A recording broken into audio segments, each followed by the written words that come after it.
Good evening. Thank you for coming to the final iteration of the Token Creek Festival.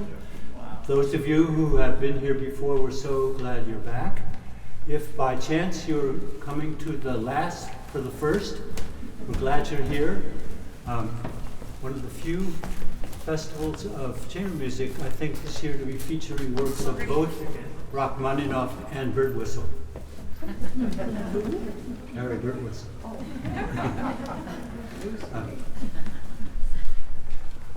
Just a few details because we are leaving the business. We will continue to be functional as a space, and on the last page of the program you'll see some ideas of that, things that will happen in this building, and further inquiries about that should go to our artistic manager, Sarah Schaffer. But we are, as a festival, we are packing our bags. So we are also offering all our CDs to patrons of today's event for free, what's known as free.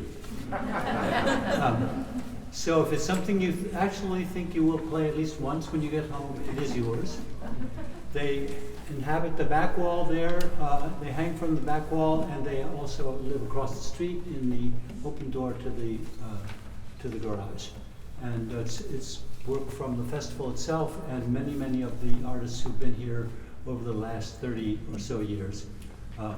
Virtually everyone who comes here leaves and hopes that you will rehear evidence of their work. So I'm going to start this little talk. We are not going to be performing, by the way, the chanson. We thought about the Rachmaninoff as we listened to it in rehearsal, and our contribution seemed less appropriate to the program every day. So we have dropped it, but we have inserted instead a little conversation between the two founding directors, and it will be in the form of a question and answer. And I will probably only ask one question, which is to say, Rosie, since you were the first one here, tell us first a little bit about the farm as you first knew it, and then the origins of the Token Creek Festival. Oh, can you hear me? Yeah. Is it good? Yeah. I grew up here. This farm was purchased by my parents, Alice and Dan Vetterson, in 1933. They were poor prairie radicals from Chicago. And my father fell in love with the trout stream, and they were just trying to survive. It was the Great Depression, and it was the beginning of World War II. That kind of sums that up. This looked like, what is it called? Tobacco Road. It was very primitive. And they planted all the trees except the willows. So as you stroke the trees as you leave, you say, thanks, Alice and Dan. We pray. Well, actually, I planted one with Jesse, who managed the farm. Jesse. I'm going to get through this very quickly. This was the site, this area. Token Creek was an Indian village, and it had a chief named Tokani. And that existed in, I think, 1833, they talk about it.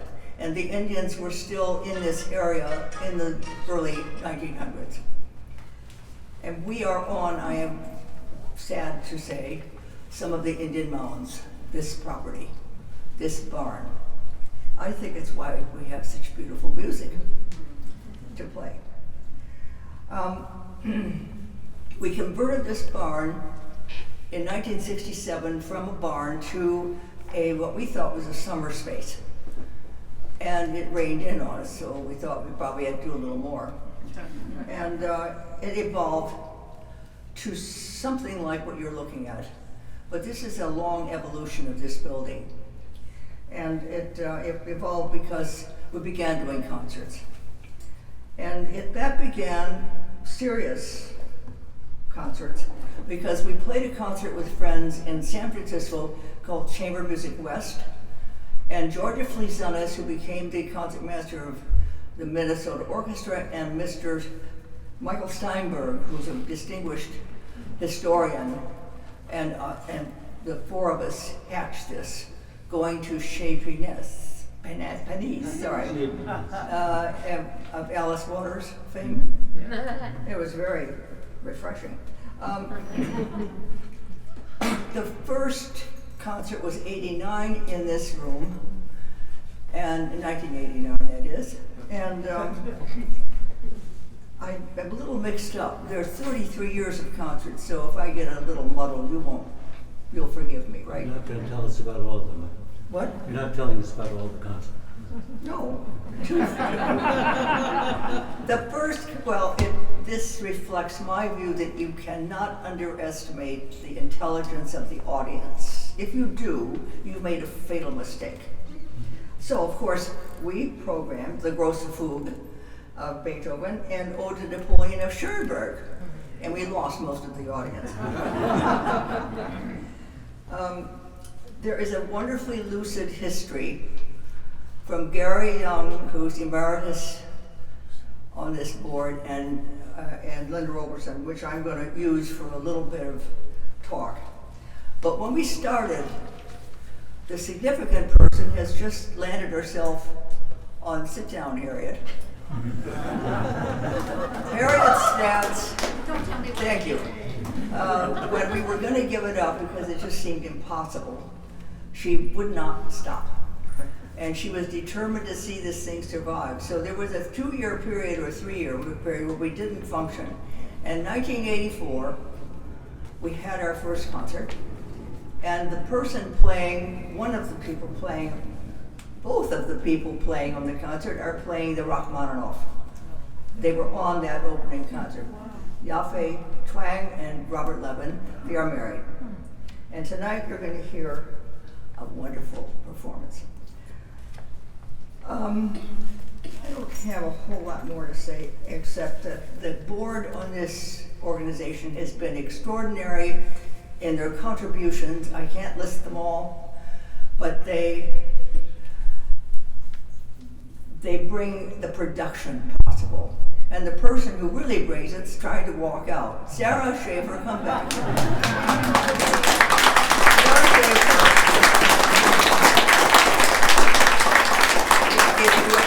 If you ever need a hitman, call her. We managed this festival ourselves at first and did all the calling of the press and announcing of everything. And when Sarah came along, we realized how hard that job is. Those first concerts were self-produced, as I remember, and we would get together in between rehearsals in that group and playing a lot of Scrabble and making anagrams, and thinking that one of the things, the rewards of such a festival, was the gathering together of our fellow players and the people that we knew in different settings, but really just to sit and do pieces together that we wanted to do. And that's really been the heart of the thing ever since, that we have invited people that we would like to work with and found the off hours as important as the hours in front of all of you. That was really I would say the abiding force behind the festival through the entire time. I'll read you a very brief quote from Gary Young and Linda Roberson in this history that they wrote in 2009. And this is the quote, and it claims to be me. I don't know if it is or not. We think that the Token Creek Chamber Music Festival is an idea whose time has come. A group of distinguished musicians, some famous, some not yet so famous, have decided to look for a compatible and beautiful place to start a festival. We think that Wisconsin's open prairie and open-mindedness may be just the right ingredients for success. The Harbison Farm, which will be the site of the core work of the festival, sits on the south side of the old Winnebago Indian Trail, not far from the birthplace of Georgia O'Keeffe. This will be our starting place. We are getting together now for some serious music making. We want to find out if Wisconsin is ready for the festival. So in thinking about this final program, we thought it would be wonderful if it was to close with two of the artists, Ya-Fei Chuang and Levin, who have been with us in the basis that I mentioned before. That is, we're in a constant conversation with them year-round. But in this setting, there's another chance to continue that conversation musically and in all kinds of ways. And they have been really integral from, as Rosie says, from day one. Many folks who would like to mention as it all went through. So many people were with us so many times, but I think many of you in the audience know who we mean. Who? Let's start with recent time. Perry Carl Levin, any of you who've been at our concerts, you know, the same artists have tended to recur, and for reasons that we enjoy talking to them while we're playing and while we're not playing. Yeah, that's true. I have a thing that you need to include the good and very fine artists that are local. Too many festivals import everybody. We import very fine people, and we import very fine local people. They don't have to drive as far. And a wonderful thing happened at the festival a few years ago when my colleagues convinced me to quit playing the viola. So that was a tremendous upgrade, obviously. But I'd like to say a little bit about the program. And I tell you what, I want to tell one more story. Okay. We had, when I was in high school, 60 head of Hereford cattle. And my father had bought a bull from Frank Lloyd Wright's farm. And I says, and I'm going to read this, at the open rehearsal Saturday, August 28th, 1999, Rosemary stopped the rehearsal of the Beethoven Quartet in F major, Opus 135, to talk to the audience about what they've been hearing. It occurred to her to tell the audience about the barn when she was growing up. It was a working barn and their live bull. At this point, a gentleman in the audience spoke up and said, and I remember that bull. My father sold it to your parents. His father, Wesley Peters, the famous architect and protege of Frank Lloyd Wright. One way to remember the Token Creek Festival, Beethoven and the bull. The bull was named Aldebaran Gleam for the great star in heaven that is apparently the largest. Oh, wow. How about that? That's something to think about. We end with Rachmaninoff, partly another anecdotal reason. When I was a young composer, I ran with a sort of pack of young composers, and we were discovered once in the intermission of concert by the same Michael Steinberg, then critic of the Boston Globe, saying, shall we say, not charitable things about Rachmaninoff. We were probably jealous that he was performed 400 times more than we were. But beyond that he had, of course, invented many of his pieces in the very early part of the 20th century, and they seemed to us at that time anachronistic, and he had only one thing to say to us. He said, you guys eventually may discover that Rachmaninoff is a much better composer than Volpe. Well, he chose Volpe very arbitrarily as one of the composers of that day that we young guys would have followed around practically, genuflecting. And in fact, history tells us lots of things, listening tells us lots of things, but now we composers, as we get very, very mature, hear Rachmaninoff with the ears of really admiration for a complete master of a very large domain of music, melodic, contrapuntal, structural, in terms of timing, the focus on the virtuosity of the player without losing sight of the integrity of the music. Endlessly admiring. And it's one of the, I guess, rewards of getting a lot older, that you don't make as many stupid judgments. So we are very happy and proud to be ending the festival with a great piece by this great Russian composer. And Bob and Ya-Fei played the first return in 1994. They were on that concert. That's what you call history. Okay, thank you very much.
you.